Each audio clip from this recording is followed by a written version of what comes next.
Okay, now we are ready to talk about what we're going to do with Circuit Lab 2 and Circuit Lab 3. There is a nifty website we can use. If you go to Canvas Science and go to the module called 10-26-20 lesson, that's today's date, there is a link to something called the Circuit Builder. And we'll want to open that up. It's being a little bit slow right now. Sorry about that. All right, we're going to open it in a new window.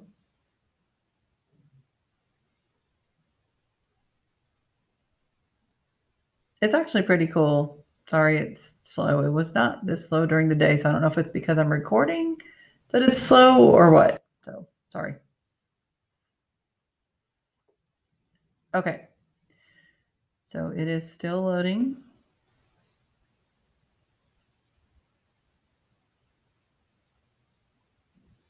Speedy, I know. Speedy.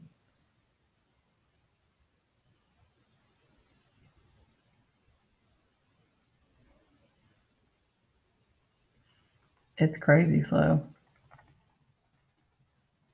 All right, so she's talking, and you can't actually use this until you push the X button to make it go away. We're going to choose the left circuit board. It doesn't really matter, but we're just going to choose the left one. She's going to talk some more, and we're going to go ahead and X her out so she's not talking. All right, so this is like building a circuit, and we need to make there she goes. To remove a component, just click on it and drag it away from the circuit diagram, or click on the Reset Circuit button to remove all of the components. Click on Choose a New Circuit to choose a different circuit shape. Have fun! Okay, so now that she's done talking, after we X'd her out a long time ago, we're going to put it on a 3-volt battery. And we're going to try to make this a complete loop with a light bulb, just so I can show you what the last one would have looked like. It really doesn't matter which section you put the light bulb in. And then it won't work now because we've got these gaps. And as we know, a circuit has to be a complete loop to work. So I'm just going to drag wires to the gaps. And once we have it closed up, the only thing I don't like about this website is I'm not a huge fan of how they showed the battery. And then also it sometimes highlights those boxes down at the bottom instead of actually like dragging the wire for you. All right, so the battery is supposed to be right here. I don't know. It's not my favorite representation of a battery, but whatever. Maybe that's what they use in real circuit diagrams. I'm not sure. All right, so you can see this was a light bulb, and until I put that last wire in there, the light bulb was not glowing. If I take a wire out, it will stop glowing. But if I complete the loop again, it will go back to glowing. You can use a different battery. In this case, it didn't really matter, but when you get more light bulbs on there and you use the lower battery, the light bulbs look dimmer, but in this case, you couldn't really tell the difference.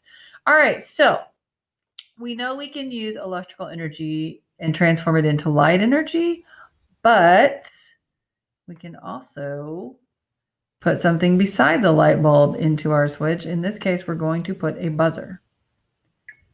So, or, we're not. There we go. So we're going to put a buzzer. I'm going to switch it back to 3 volts. And we should hear something. There. Finally, we hear it. Okay. So we are trying to put this in our science notebook on circuit lab number 2. It asks us to put a buzzer in there. So what we want to do is get a screen capture of this. So the way we're going to get a screen capture, we're going to hold down Windows and Shift. And then once you're holding down Windows and Shift, you're going to push the S key, S like Sam. And then that should gray it out. It's really slow. I really apologize for how slow this is. I don't really understand why it's so slow with everybody out of the building but me. And then we're going to draw a rectangle around the part we want to capture. So let me take that buzzer out because I'm not a super big fan of that noise. You know me, any tapping or repeating noise is not my favorite. All right, so the computer has the circuit that you built with the buzzer, the screen that you captured in its memory. So you would just go back over to your science notebook, go to the Circuit Lab 2 page, and you can hit Control V, and it will paste that picture in, and you can resize it or drag it around however you need. Now, in this case, we were taking electrical energy in the wires and transforming it into what kind of energy it was. We could hear it. So, any guesses as to what kind of energy? Hopefully, you guessed sound. So, we need to take off the blank on slide 2 and replace it with the word sound.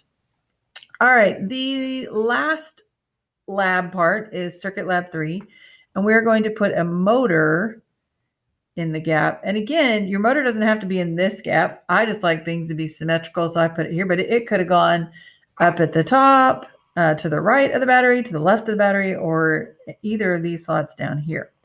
Now, we need to get a little tricky with this too. We want to add a switch. So I'm going to take out this wire, and you could have taken out any of the wires we put in earlier, and we're going to replace it with a switch. Now, this is not what a switch looks like in real life. You'll see those when you get back to school, because we do have some. I guess I missed putting my switch in. I'm going to put the switch here. And basically, it's just like a little lever that you raise up and down. When you've got it raised up, it's not a complete loop. Like the picture shows now how the little piece is raised up. That breaks the loop. It makes it not be a loop, and so our motor is not working. But if we click on the switch, it closes the loop. It looked like it deleted it for a second. And when the loop is complete again, because we connected those wires, the motor starts to spin again. So again, you'll need to capture a section of this screen using Windows, Shift, and the letter S like snake, and then draw your rectangle around it and go paste it into your slide. And lastly, our sentence on that slide is going to say, electrical energy in the wires is transformed into blank energy in the motor. And all this is doing is moving. So when we look at a real motor in class, it's just got a little part that spins, and we put tape on it so that you can actually see that it spins. So the tape is like a little flag that spins around for us. And the power from movement or position is called mechanical energy. So we are going to have to put mechanical in that blank. Let me spell mechanical for you. It is MECHANICAL,